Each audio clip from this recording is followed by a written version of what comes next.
The Pope says that Judas, where'd that go?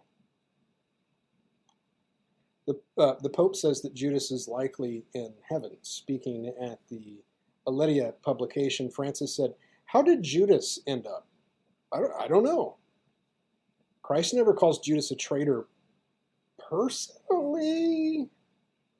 Rather, Jesus calls him a friend and kisses him." And then he added, Jesus threatens forcefully, when he said, "Woe to them, the Son of Man is betrayed." Clearly he's speaking of Jesus, but earlier, like in the sentence before, he said he never called him a traitor personally. It would be better for that man had he never been born. But does that mean that Judas is in hell? Let me stop and say, what else could it mean?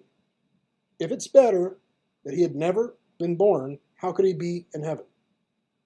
He says, I don't know.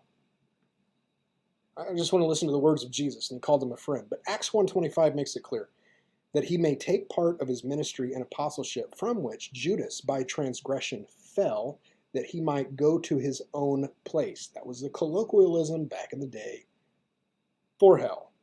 Look at Barnes' Notes commentary, quoting Ignatius in the Epistle of the Magnesians, say, because all things have an end, the two things, death and life, shall go down together, and each one shall go to his own place, implying life or death. Matthew Pohl's commentary says this is speaking of hell, or destruction, not intended by Judas, but righteously by God appointed for him.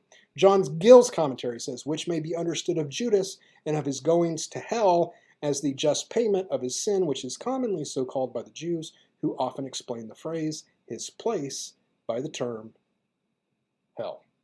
Now, what reason would Pope Francis argue that Judas isn't in heaven, or is in heaven, if it weren't that he knows his fate as the Antichrist, or at least an Antichrist, will be of the same terrible fate? Now, Pope Francis is a universalist. He doesn't really think anyone goes to hell, just FYI.